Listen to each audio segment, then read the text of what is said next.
Hello everyone, welcome to Zchem chemistry classes. तो भाई आ गए हम लेक्चर नंबर 3 के साथ और इस वक्त हम लेक्चर्स में कर क्या रहे हैं भाई, क्वेश्चन प्रैक्टिस कर रहे हैं। सर आज हम करने वाले हैं किसके, बीएससी सेमेस्टर 1 की क्वेश्चन प्रैक्टिस। मैं आपको बता दूं इस लेक्चर में हम जो क्वेश्चन प्रैक्टिस करने वाले हैं भाई, हमने जाना था 10 क्वेश्चंस पर डे करने हैं, लेकिन ये जो 10 क्वेश्चंस हम कर रहे हैं वो ऑब्जेक्टिव क्वेश्चंस कर रहे हैं। बाकी जिसके मान लीजिए आपके एग्जाम थ्योरेटिकल हैं, आप कहना चाह रहे हैं सर हमारे तो एग्जाम थ्योरेटिकल है बट हम ऑब्जेक्टिव का क्या करेंगे, कुछ ऑब्जेक्टिव पे आते हैं वो तो ठीक है, लेकिन बाकी थ्योरी के एग्जाम्स कैसे लिखने, तो उनके लिए बस एक चीज कहना चाह रहा हूं। फिलहाल अभी तो हम क्या करा रहे हैं, ऑब्जेक्टिव करा रहे हैं। जब तक ऑब्जेक्टिव करा रहे हैं तब तक आप जो थ्योरी वाले जितने भी लेक्चर्स हमने डाल रखे हैं भाई, आपका अगर फर्स्ट आप किससे हैं, अगर आप सेमेस्टर 1 से रिलेट करते हैं तो आपके सेमेस्टर 1 में आपके पास ये सारी की सारी आपकी क्या है भाई, यूनिट्स हैं। 8 यूनिट है नहीं, इनमें से बहुत सारी यूनिट हमने अपने चैनल पर डाल रखी है और जिनका लिंक जो है हमने डिस्क्रिप्शन में डाल रखा है। तो फिलहाल आपको एक काम करना है, उन सब को थ्योरी वाली क्लासेस को आप तब तक कवर कर लीजिए और जैसे ही हमारा ऑब्जेक्टिव वाला जो पोर्शन है खत्म होता है उसके बाद मैं आपको बता दूं, क्योंकि वहां से अगर आपके कंसेप्ट्स क्लियर हो जाते हैं, सारी चीजें हो जाती हैं, तो फिर हम आपको बताएंगे लिखना कैसे होता है। भाई थ्योरेटिकल एग्जाम्स का क्या होता है, कंसेप्ट आपको आना चाहिए, उसके बाद लिखने का मैनर होता है कि अगर आप ढंग से लिखते हो तो मार्किंग बहुत अच्छे से होती है, और लिखने का तरीका गलत होता है तो फिर मार्किंग दिक्कत कर जाती है। तो फिर अभी आपको एक काम करना है कि आपको लिखना कैसे वो मैं आपको बता दूंगा। फिलहाल तब तक आप अपने कंसेप्ट्स क्लियर करिए, जो भी डिस्क्रिप्शन में लिंक है वहां जाइए, जितनी जो भी यूनिट आप पढ़ना चाह रहे हो उस यूनिट को आप कवर कर लीजिए, ठीक है। तो चलिए फिर अब अपना स्टार्ट करते हैं क्वेश्चन प्रैक्टिस। भाई कौन सी क्वेश्चन प्रैक्टिस कर रहे थे ये भी आपको बता दें। हम सेमेस्टर 1 में हमने कहा था ये हमारा ये लेक्चर नंबर कौन सा भाई, 3rd है सर। लेक्चर नंबर कितना है, 3rd है। तो मतलब सर 1 से लेकर 20 तक के जो क्वेश्चंस हैं उनको हम 2 लेक्चर में खत्म कर चुके, क्योंकि हमने कहा था सर एक लेक्चर में हमें कितने क्वेश्चंस करने थे, 10 क्वेश्चन करने थे। तो पहले लेक्चर में हमने 10 किए थे, दूसरे क्वेश्चन में 10 किए थे, तो हो गए थे हमारे 20। अभी इस लेक्चर में हम अगले 10 करने वाले हैं, जो क्वेश्चन नंबर 21 से लेकर क्वेश्चन नंबर 30 तक होंगे, है ना भाई। इस पेपर में आपके 75 क्वेश्चन है। ये पेपर जो है आपका 2023-24 वाला क्वेश्चन पेपर है। 2021-22 और 22-23 के क्वेश्चन पेपर्स को हमने किया था, लेकिन उसमें 10-10 नहीं, वो एक साथ सारे सॉल्व किए थे। तो वो लेक्चर थोड़े से लेंथी हो गए, तो कोई 2.5 घंटे का हो गया, कोई 3 घंटे का हो गया। इसलिए अगर आप उनको करना चाह रहे प्रीवियस ईयर क्वेश्चन, तो आप वहां से जाकर कर सकते हो, उसका भी लिंक हमने डिस्क्रिप्शन में डाल रखा है। चलिए भाई फिर हम एक काम करते हैं, अपना क्वेश्चन नंबर 1 यानी पहला स्टार्ट करते हैं, जो आपका क्वेश्चन नंबर 21 है, क्योंकि इससे पहले हमने 20 क्वेश्चंस कर लिए हैं। अगर आपने नहीं देखे तो जाकर देख लीजिए, बहुत इंपॉर्टेंट चीज है भाई। पहला question, the bond order of CO molecule on the basis of molecular orbital theory is. भाई MOT के बेस पर CO कार्बन मोनोऑक्साइड का बॉन्ड ऑर्डर क्या होगा ये बताना है। सर आपको बता दें, बॉन्ड ऑर्डर के लिए तो हमने बहुत अच्छी सी चीज जानी थी, बहुत अच्छी सी चीज जानी थी। क्या जानी थी सर, हमने तो ट्रिक जान रखी थी ना। और ट्रिक कौन सी जान रखी थी भाई, हमने ट्रिक जानी थी। अब इसमें तो नहीं है, ठीक है कोई बात नहीं, अगले करते हैं। देखिए हमने क्या कहा था, अगर सर आपको बॉन्ड ऑर्डर निकालना है तो बस आपको गिनती याद रखनी है। गिनती कहां तक याद रखनी है, 10 से 18 तक याद रखो। 10, 11, 12, 13, 14, 15, 16, 17, 18। भाई 10 to 18 तक आपको काउंटिंग याद रखनी है, वो तो नॉर्मली होती है भाई, ये भी कोई पूछने वाली बात है सर। बस आपको यहां पर एक चीज का विशेष ध्यान रखना है, 14 को आपको टारगेट करना है और 14 का आपको लिख देना है 3। 14 का क्या लिख देना है, 3। भाई पिछले वाले लेक्चर में मैंने आपको ये वाली ट्रिक बताई थी, क्योंकि वहां पर इससे रिलेटेड क्वेश्चन आया था, तो आपको पता भी होगा। तो भाई 14 को आपको कितना करना है, 3 करना है। ऊपर जाओगे या नीचे जाओगे, 0.5 का डिफरेंस होना चाहिए। सर जैसे नीचे आए 0.5 हटाएंगे 2.5 बचेगा, फिर 0.5 हटाएंगे सर 2 हटेगा, फिर 0.5 हटाएंगे 1.5 बचेगा, फिर 0.5 हटाएंगे 1 बचेगा। सिमिलरली ऊपर की साइड 3 में से 0.5 हटाएंगे सर 2.5 बचेगा, फिर हटाएंगे 2 बचेगा, फिर 1.5, फिर 1। क्या है सर ये, क्या है सर ये भाई क्या है, इसके बारे में हम आपको बता दें। ये है आपके नंबर ऑफ इलेक्ट्रॉन्स, इलेक्ट्रॉन्स की संख्या। भाई इलेक्ट्रॉन्स कितने हैं, और ये क्या है सर, ये है बॉन्ड ऑर्डर। ये है हमारे पास बॉन्ड ऑर्डर। सर कैसे पता करेंगे भाई, किसका पूछा जरा एक बार देखना जरा। सर हमसे पूछ रखा है CO carbon monoxide. Carbon monoxide की अगर हम बात करते हैं सर, CO कार्बन के पास कितने इलेक्ट्रॉन होते हैं? सर कार्बन का एटॉमिक नंबर कितना होता है? 6 होता है सर, 6 इलेक्ट्रॉन हो गए। ऑक्सीजन का कितना होता है? 8 होता है सर, 8 इलेक्ट्रॉन हो गए। दोनों को ओवरऑल काउंट करो कितना आ जाएगा? 40। 6 2 12 + 2 40। और सर 14 पर कितना आ रहा है? 3 आ रहा है। बताया था ना पिछले लेक्चर में, सेम कहानी है। तो 14 का 3 आ रहा है, तो मतलब सर हम कह सकते हैं अगर हमें CO का बॉन्ड ऑर्डर चाहिए, क्योंकि कार्बन में 6 होता है प्लस ऑक्सीजन का 8 होता है, इलेक्ट्रॉन्स का नंबर टोटल हो जाएगा 14, और 14 का बॉन्ड ऑर्डर कितना आता है? 3। तो option D is the right answer. कोई प्रॉब्लम नहीं सर, बहुत आसान था। अब आपको जितने भी आपको दे रखे हैं उस वाली ट्रिक से देखिए, सॉल्व करिए, खत्म कहानी। 2 सेकंड की बात रहेगी, कुछ ज्यादा दिक्कत होने वाली नहीं है। चलिए फिर अगला क्वेश्चन करते हैं, क्वेश्चन नंबर 22। तो क्वेश्चन नंबर 22 हमारा कहता है polar covalent bond is present in which molecule है। कितना सिंपल सा क्वेश्चन है, कितना सिंपल सा क्वेश्चन है। सर आपसे पूछा जाता है पोलर, आपसे पूछा जाता है नॉन पोलर, क्या मतलब है दोनों को एक बार कंसेप्ट समझ लें? समझ लो, वैसे तो समझ रखा है और पता भी है हमको, लेकिन फिर भी अगर आप कहते हैं तो समझ लेते हैं सर। भाई 2 क्वेश्चन, 2 मॉलिक्यूल ले लेते हैं, कहानी खत्म हो जाएगी अपनी। H2 ले लो, HCl ले लो। सर H2 में हाइड्रोजन और हाइड्रोजन के बीच में सिंगल बॉन्ड होता है, ठीक है सर। सर HCl में भी हाइड्रोजन और Cl के बीच में सिंगल बॉन्ड होता है, ठीक है सर। हर एक बॉन्ड कितने इलेक्ट्रॉन से मिलकर बना होता है? अपन को पता है, हर एक बॉन्ड में 2 इलेक्ट्रॉन होते हैं। सर इसके पास भी 2 होंगे, बिल्कुल होंगे। सर इसके पास भी 2 होंगे, बिल्कुल होंगे। लेकिन एक प्रॉब्लम है सर, प्रॉब्लम एक है। प्रॉब्लम क्या है सर?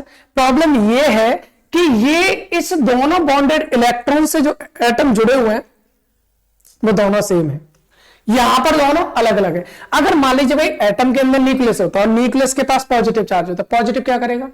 सर पॉजिटिव तो इलेक्ट्रॉन को खींचेगा ना, क्योंकि इलेक्ट्रॉन पर होता है negative charge. Sir positive electron को खींचेगा, जितनी स्पीड से ये खींच रहा है उतनी स्पीड से ये खींच रहा है। भाई दोनों की स्पीड बराबर होगी, क्योंकि दोनों ही सेम टाइप के। जब दोनों ही सेम टाइप के हैं, क्या ये इलेक्ट्रॉन्स कहीं जाएंगे? हम कहेंगे सर बिल्कुल नहीं जाएंगे, जहां है वैसे के वैसे बने रहेंगे। लेकिन कहानी यहां पर देखिए, कहानी यहां देखिए। भाई हाइड्रोजन और क्लोरीन में हमने एक टर्म पढ़ा था जिसको बोलते हैं electron negativity. Sir electron negativity किसकी ज्यादा होती है? हाइड्रोजन की, क्लोरीन की? सर हैलोजन की इलेक्ट्रॉन नेगेटिविटी सबसे ज्यादा होती है, बिल्कुल सही बात है। और क्लोरीन एक टाइप का हैलोजन है, हैलोजन है। तो क्लोरीन क्या करेगा? हाइड्रोजन से ज्यादा इलेक्ट्रॉन को खींचने की पावर रखता है, बिल्कुल सही बात है। सर जब क्लोरीन इलेक्ट्रॉन को अपनी साइड खींचेगा, अपनी साइड खींचेगा, सर इलेक्ट्रॉन पे चार्ज कौन सा होता है? सर इलेक्ट्रॉन पे चार्ज होता है नेगेटिव। इसका मतलब है वो नेगेटिव चार्ज को खींच रहा है ना, और नेगेटिव चार्ज खींचने से क्लोरीन पर पार्शियल नेगेटिव और हाइड्रोजन पर पार्शियल पॉजिटिव आ जाएगा। सर फिजिक्स में हम पोल्स की बात करते हैं ना, तो वहां पर हम करते हैं नॉर्थ पोल साउथ पोल। जब केमिस्ट्री में पोल की बात करते हैं तो प्लस और माइनस, जहां पोल्स हैं वो पोलर और जहां पोल्स नहीं है वो नॉन पोलर। क्या आपको इधर कोई प्लस माइनस दिखाई दे रहा है? सर नहीं दिखाई दे रहा है, दैट इज नॉन पोलर, ठीक है। यहां कोई प्लस माइनस दिखाई दे रहा है? बिल्कुल दिखाई दे रहा है, मतलब ये क्या हो जाएगा? पोलर। कहने का मतलब है अगर दोनों एटम सेम तो नॉन पोलर और दोनों अलग अलग है तो पोलर। आई होप इतनी बात समझ में आई होगी। जरा अपना क्वेश्चन हम देख लेते हैं। भाई हमसे कहा सर पोलर कोवेलेंट बॉन्ड बताना है किसमें दोनों एटम सेम है, दोनों सेम है, दोनों सेम है, ये दोनों अलग अलग है, तो क्या हो जाएगा? ये पोलर मॉलिक्यूल हो जाएगा। क्लियर? कोई प्रॉब्लम नहीं। बहुत आसान सा क्वेश्चन था, बहुत ही बेहतरीन टाइप का, बहुत ही आसान टाइप का क्वेश्चन था। अब आते हैं क्वेश्चन नंबर किस पे आ गई? The bond order of N2 positive ion. देख लो N2 पॉजिटिव का बॉन्ड ऑर्डर पूछा है। भाई नाइट्रोजन का कितना होता है? 7 होता है, दूसरे नाइट्रोजन का भी 7 होता है। कितना हो जाएगा? 14 हो जाएगा। कितना हो जाएगा? 14 हो जाएगा। लेकिन एक प्रॉब्लम है सर, क्या है? प्लस। N2 पर प्लस लगा है, N2 प्लस का मतलब है एक इलेक्ट्रॉन निकल जाना। इसके पास ओवरऑल इलेक्ट्रॉन कितने हैं? 14 है, लेकिन प्लस का मतलब एक निकल गया, तो बचे कितने? बचे तो सर 13 बचे ना, बिल्कुल सही बात है। और 13 बचे तो जरा देखना इधर भी, जरा देखना सर 13 के केस में कौन है जरा बताइए। 13 के केस में 2.5 है, 13 के केस में 2.5 है, और जहां देख लो है 2.5, बिल्कुल ये रास्ती ऑप्शन सी बिल्कुल सही आंसर हो जाना आपका। क्वेश्चन नंबर 23 का option C is the right answer. देखो बॉन्ड ऑर्डर से कितने सारे क्वेश्चन आ रहे हैं, पहले वाले लेक्चर में भी आए, इसमें भी आ रहे हैं, और इसमें तो अब तक 2 आ चुके हैं। चलिए आगे क्वेश्चन करते हैं, और 3 क्वेश्चन हुए, 3 में से 2 बॉन्ड ऑर्डर से आ चुके हैं। क्वेश्चन नंबर 24, और भाई इसलिए कह रहे हैं बॉन्ड ऑर्डर बहुत इंपॉर्टेंट होता है, पूरा एमओटी इंपॉर्टेंट होता है। मॉलिक्यूलर ऑर्बिटल थ्योरी जाकर देखो, चैनल पे मिल जानी है, ठीक है। चलिए फिर इधर हम बात करते हैं भाई। क्वेश्चन नंबर अगला हमारा कौन सा है, विच of the following is not paramagnetic, कौन सा इनमें से पैरामैग्नेटिक नहीं है। सर पैरामैग्नेटिक होता कौन सा, पिछले लेक्चर के थोड़ा सा ध्यान करना, क्या बताया था हमने, एक चीज बताई थी, अगर किसी में ऑड इलेक्ट्रॉन है तो वो हमेशा ही पैरा होंगे, वो हमेशा ही पैरा होंगे। अगर इवन है, क्या है इवन, तो इवन के केस में जिसमें 10 इलेक्ट्रॉन है या 16 इलेक्ट्रॉन है वो होगा पैरा, बाकी अदर जितने भी हैं वो सब क्या हो जाएंगे डायामैग्नेटिक, वो सब क्या हो जाएंगे डायामैग्नेटिक। यही तो मतलब था। सर क्या पूछ रहा, कौन सा पैरा नहीं है, मतलब डायामैग्नेटिक पूछ रहा है, तो डायामैग्नेटिक तो वही होंगे जिसमें इलेक्ट्रॉन क्या होने चाहिए इवन, लेकिन 10 या 16 नहीं होने चाहिए। एक बार काउंट करना सर, ऑक्सीजन होता है, ऑक्सीजन का एटॉमिक नंबर 8 होता है, इलेक्ट्रॉन 8 होते हैं, 2 ऑक्सीजन में हो जाएंगे सर 16। यहां पर भी O2 है, 16 होने चाहिए, प्लस का मतलब 1 निकल गया 15 हो गए, यहां माइनस का मतलब 1 आ गया 17 हो गए। 16 थे, माइनस का मतलब 1 आ गया तो कितना हो गया 17 हो गए। सर O2 तो नेगेटिव है, 16 थे, 2 माइनस का मतलब 2 और आगे, तो 16 2 18। सर ये तो हो गया, बिल्कुल सही बात है। आपसे पूछा कौन सा पैरामैग्नेटिक नहीं है, भाई 16 पैरा होता है, उसके बाद 16 भी पैरा होता है, ये हो गया हमारा पैरा, ठीक है। 15 ये ऑड वाले तो सारे ही पैरा होते हैं, तो ये भी पैरा हो जाएगा, ये भी पैरा हो जाएगा, लेकिन इवन वाला अगर 10 या 16 नहीं है तो वो क्या हो जाएगा डायमैग्नेटिक। सर 18 है, तो यही ऑप्शन हो जाएगा हमारा जो पैरामैग्नेटिक नहीं है, और ये हो जाएगा हमारा डायामैग्नेटिक। कितनी सिंपल सी कहानी है, कितनी सिंपल सी कहानी है। हमने एक कंसेप्ट पिछले वाले लेक्चर में समझा था, और यहां कंसेप्ट लगाने की जरूरत नहीं, सीधा ट्रिक याद रहो, क्वेश्चन सॉल्व करो, खत्म कहानी। ओके सर, 4 क्वेश्चन हमारे हो चुके हैं। Now come to the question number 25। कौन सा क्वेश्चन है sir, in solid argon the atoms are held together by argon, AR क्या है ये सर एक नोबल गैस है जो पीरियोडिक टेबल में ना 18वें ग्रुप में होती है, ग्रुप नंबर 18 में होती है नोबल गैस आर्गन। उसने पूछा है आपसे, कहता है आर्गन सर रिएक्शन करता नहीं करता, आयनिक बॉन्ड बनाता बिल्कुल नहीं बनाता, कोवलेंट बॉन्ड बनाता बिल्कुल नहीं बनाता। उसमें वही तो पूछा है, सर आयनिक बॉन्ड बनाएगा बिल्कुल नहीं, हाइड्रोजन बॉन्ड पॉसिबल ही नहीं है, कोवलेंट बॉन्ड पॉसिबल नहीं, एक ही है और वो है हमारा वॉन डर वाल फोर्स। और वॉन डर वाल फोर्स एक वीक अट्रैक्शन फोर्स होता है जो हर किसी के अंदर लगता है, इनके भी अंदर लगता है। तो मतलब क्या होगा सर, आर्गन जो होगा उसमें केवल और केवल वॉन डर वाल फोर्स पाया जाता है, बाकी अदर कोई भी फोर्सेस नहीं पाए जाते। डन, ओके सर, हो गया हमारा question number 25। Now come to the question number 26। क्या है भाई, the size of the orbital depends upon the value of, orbital का साइज, जो ऑर्बिटल हमारी होती है उनका साइज किस पर डिपेंड करेगा, क्या वो प्रिंसिपल क्वांटम नंबर n पर डिपेंड करेगा, क्या वो एजीमुथल क्वांटम नंबर l पर डिपेंड करेगा, क्या वो मैग्नेटिक क्वांटम नंबर m पर डिपेंड करेगा, क्या वो स्पिन क्वांटम नंबर s पर डिपेंड करेगा। मैग्नेटिक क्वांटम नंबर्स पढ़े हैं ना भाई, बिल्कुल पढ़े होते सबने, जिसको हम हिंदी में क्या कहते हैं भाई, मुख्य क्वांटम संख्या है ना, दिगंशी क्वांटम संख्या, चुंबकीय क्वांटम संख्या, चक्रण क्वांटम संख्या, वही इधर लिख भी रहे, इधर लिख भी रहे। तो ये हमारे पास क्या होता है, क्वांटम नंबर्स होता है। अब साइज किस पर बताता है भाई, साइज कौन बताता है, इकलौता एक ही है प्रिंसिपल क्वांटम नंबर, यही बताता है आपके साइज को, यही बताता है आपके साइज को। आपने पीरियोडिक टेबल देखी होगी, पीरियोडिक टेबल देखी होगी, ऊपर से नीचे जाते हैं साइज बढ़ता जाता है, क्योंकि उनका प्रिंसिपल क्वांटम नंबर बढ़ता जाता है, एन की वैल्यू बढ़ती जाती है। मतलब कहने का ये है, मतलब कहने का ये है, अगर मान लीजिए हमारे पास है एक 1s, एक है 2s, एक है 3s, एक है 4s, कुछ भी हो, s ऑर्बिटल कैसी होती है सर, स्फेरिकल होती है, ये s भी स्फेरिकल होगी, ये भी स्फेरिकल होगी। फर्क क्या है, फर्क क्या है, जैसे जैसे प्रिंसिपल क्वांटम नंबर बढ़ेगा वैसे वैसे उनका साइज भी बढ़ता जाएगा। बस यही तो पूछ रहे थे, बस यही तो पूछ रहे थे। जो आपका साइज है किसी भी ऑर्बिटल का किस पर डिपेंड करता है, प्रिंसिपल क्वांटम नंबर पर डिपेंड करता है। ऑप्शन ए करेक्ट है। Now come to the question number 27। क्या कह रहा है भाई question number 27? Which of the following ion has highest polarising power? बिल्कुल हाईएस्ट पोलराइजिंग पावर। भाई आपने कहीं ना कहीं चैनल पर देखा होगा, फजांस रूल है ना, लैटिस एनर्जी है, वहां पर हमने ये सारे पोलराइजिंग पावर, पोलराइजिबिलिटी, ये सब हम करा चुके हैं यूनिट नंबर 1 में ही। बहुत बेहतरीन टाइप के टॉपिक है। जरा अगर नहीं देखा तो भाई ये वाला टॉपिक तो आपको देखना बनता है, ये टॉपिक तो आपको देखना बनता है, बहुत इंपोर्टेंट भी है। तो भाई पोलराइजिंग पावर किसकी ज्यादा होगी, तो इसके लिए मैं आपको बता दूं किसकी ज्यादा होगी। देखिए आपको फिलहाल दो चीजें याद रखनी है, क्वेश्चन हमारा वहीं से हो जाना है। पोलराइजिंग पावर देखनी है हमें किसकी? Polarising power of cation. किसी भी धनायन की, किसी भी कैटायन की पोलराइजिंग पावर देखनी है, दो चीजें देखनी है। क्या? पहला साइज होना चाहिए भैया, स्मॉल साइज होना चाहिए, ठीक है। छोटे वाले की पोलराइजिंग पावर ज्यादा होनी चाहिए, छोटा हो अगर प्लस उस पर चार्ज ज्यादा हो, हाई चार्ज, तो इसे कहते हैं सोने पे सुहागा, हाई चार्ज। तो मतलब कहने का ये है छोटा साइज पावर ज्यादा। अगर साइज छोटा है चार्ज ज्यादा है तो मतलब उसकी पोलराइजिंग पावर ज्यादा होगी।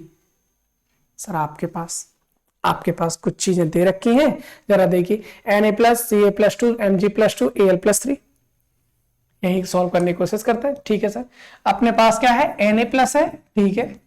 अपने पास क्या है? Ca2+ है, ठीक है। अपने पास क्या है? Mg2+ है, ठीक है। अपने पास क्या है? Al3+ है, ठीक है। पहली बात तो साइज छोटा होना चाहिए। इनमें से साइज किसका बड़ा है ये कैसे पता? फिलहाल इनका एटॉमिक नंबर लिखो भाई। सोडियम का कितना होता है? 11, कैल्शियम का 20, मैग्नीशियम का 12, एल्यूमिनियम का 30। भाई कैल्शियम का हटाओ, ये बड़ा आदमी है, इसको हटाओ। बड़ों की तो पोलराइजिंग पावर ज्यादा होनी नहीं, छोटे छोटे में बात करनी है। सर इसका 11 होता है, इसका कितना होता है? 12 होता है, इसका 13 होता है, ठीक है। सर साइज छोटा है, हाई चार्ज होना चाहिए। वैसे तो अब तक निकाल चुके हैं, फिर भी देख लो भाई। इसके पास सोडियम 11 है, 1+ का मतलब 1 इलेक्ट्रॉन निकल जाएगा, 10 इलेक्ट्रॉन बचेंगे, यहां भी 10 बचेंगे, यहां भी 10 बचेंगे। 11 10 को खींचेंगे, 12 10 को खींचेंगे, 13 10, कौन ज्यादा खींच लेंगे? ये। तो ये क्या हो जाएगा हमारा? Small size. सबसे छोटा साइज हमारा किसका हो जाएगा? Al+3 का। और सबसे बड़ी बात, ऐसा प्लस भी इसके पास ज्यादा है, 3 है इसके पास प्लस, इसके पास 1 है, इसके पास 2 है, इसके पास 3 है। हाई चार्ज स्मॉल साइज, तो कौन फिट बैठ रहा अपना? Al3+। तो पोलराइजिंग पावर हो जाएगी हमारी ज्यादा Al3+ की। क्लियर है? कोई प्रॉब्लम है? नहीं होनी चाहिए, ठीक है sir. Now come to the question number 28। क्या पूछ रहे sir? Which is most covalent? फिर से वही चीज आई है भाई। कोवेलेंट कौन ज्यादा होगा? कोवेलेंट कैरेक्टर ज्यादा होता है एक्चुअल में पोलराइजेशन ज्यादा होने पर। यहां पर हम क्या लिखेंगे? हम लिख देंगे सर पोलराइजेशन जितना ज्यादा होगा उतना ही कोवेलेंट कैरेक्टर, कोवेलेंट नेचर भी ज्यादा होगा। जितना पोलराइजेशन उतना कोवेलेंट नेचर। और भाई पोलराइजेशन के लिए आपको क्या देखना है? पोलराइजिंग पावर, क्योंकि यहां भी Cl एनायन तो सब में सेम है। कैटायन की पोलराइजिंग पावर देखनी है। और अगर आप पोलराइजिंग पावर देखना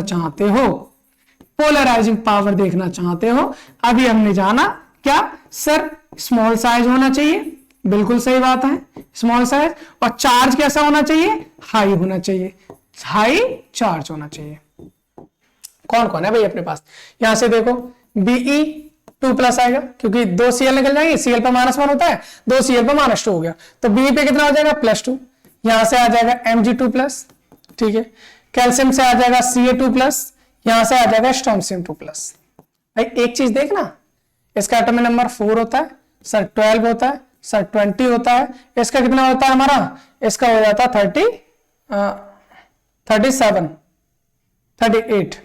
37 होता है, ठीक है। कितना होता है हमारा?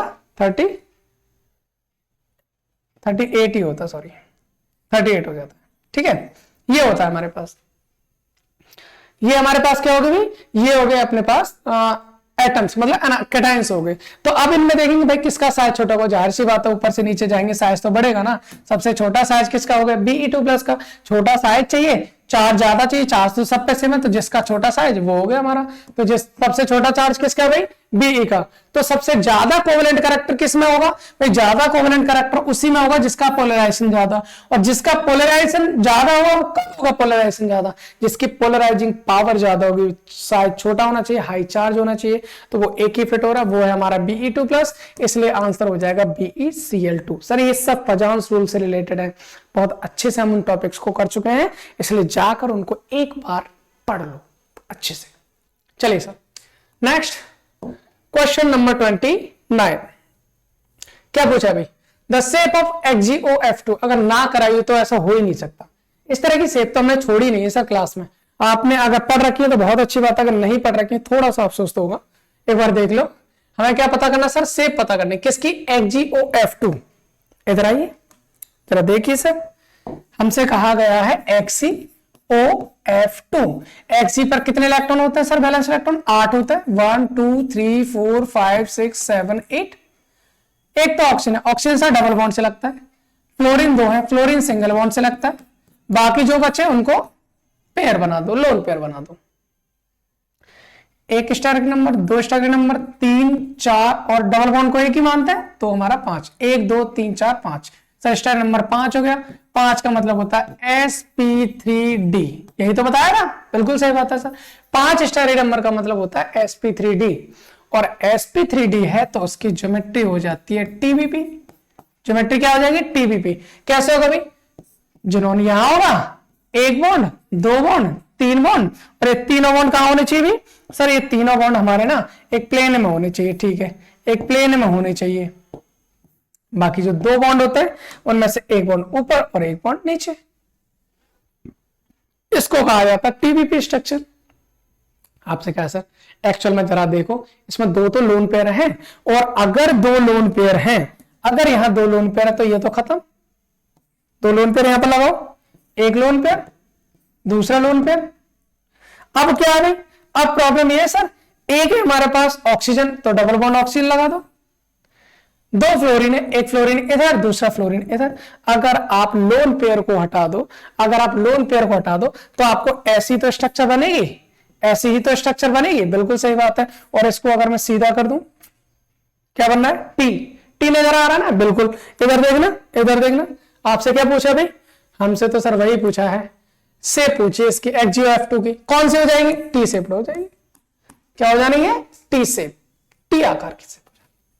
Done done done done done, easy question था, कोई प्रॉब्लम नहीं sir. Question number, now come to the question number 30। फिर से बॉन्ड ऑर्डर आ गया भाई, फिर से बॉन्ड ऑर्डर आ गया, और इसमें आपसे बॉन्ड ऑर्डर में क्या पूछा है जरा देखो, which has fractional bond order. Fractional bond order किसका होगा सर, फ्रैक्शनल बॉन्ड ऑर्डर ना उन्हीं का आता है। अगर आप यहां पर देखिए एक बार इसको हटाते हैं, मैं आपको एक कंक्लूजन बता दूं। कंक्लूजन जरा, बॉन्ड ऑर्डर वाली कहानी कहां भी हमारी सर, बॉन्ड ऑर्डर वाली कहानी ये रही। फ्रैक्शनल का मतलब बट्टे में या पॉइंट में आ रहा हूं सर, ये हमारा फ्रैक्शनल नहीं है, ये फ्रैक्शनल नहीं है, तो वो फ्रैक्शनल कौन कौन सा है, 1.5 2.5 2.5 1.5। अब सब में एक चीज देखोगे, 1.5 मतलब 11, 2.5 मतलब 13, 2.5 मतलब 15, 1.5 मतलब 17। सारे के सारे कौन है, ऑड। खत्म, बस टाटा बाय बाय। भाई फ्रैक्शनल बॉन्ड ऑर्डर केवल उन्हीं का आना है जिनके पास में odd number of electron pair हो, ऑड नंबर ऑफ इलेक्ट्रॉन्स हो। अगर इलेक्ट्रॉन्स ऑड है तो आपका फ्रैक्शनल है, और ऑड नहीं है तो फ्रैक्शनल नहीं होगा।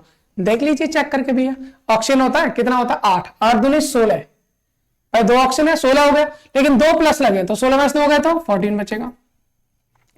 16 होता है, 2 माइनस है, 2 और बढ़ जाएंगे मतलब 18 हो गया। फ्लोरीन का कितना होता है सर, 9, 9 टू जा 18, 18, और 2 माइनस है मतलब 20 हो गया। हाइड्रोजन का कितना होता है, 1, 2 हाइड्रोजन में 2 हो गया, 1 माइनस है, 1 और आ गया तो 2 और 1 3 हो गया। और कौन सा भाई, और तो केवल 3 है, that's why answer D is the right answer. I hope इतनी बात क्लियर होगी। सिंपल सी ट्रिक के साथ कुछ महत्वपूर्ण चीजें हमने जानी, किस तरह से क्वेश्चन को सॉल्व किया जाता है, कितनी आसानी से हम कर सकते हैं, कितनी स्पीड से कर सकते हैं, सब कुछ हमने कोशिश करके देख लिया ना। अब अगले लेक्चर में हम क्वेश्चन नंबर 31 से लेकर क्वेश्चन नंबर 40 तक के सभी क्वेश्चंस को करेंगे। तब तक आप थोड़ा सा एंजॉय करें लेक्चर्स को, बाकी जो कॉन्सेप्ट्स आपके रह गए साथ के साथ उनको भी पढ़ते चलिए और इनको भी देखते चलिए। मिलते चलो अगले लेक्चर में आपको एक नई एनर्जी के साथ, एक नए क्वेश्चंस के साथ। तब तक आपको एक काम करना है, लेक्चर को जितना हो सकता है वहां तक शेयर करो, और जिनके एग्जाम थ्योरेटिकल है वो भी टेंशन लो, क्योंकि उसका लिखने का तरीका हम आपको बताने वाले हैं हम बहुत जल्द। Thanks for watching.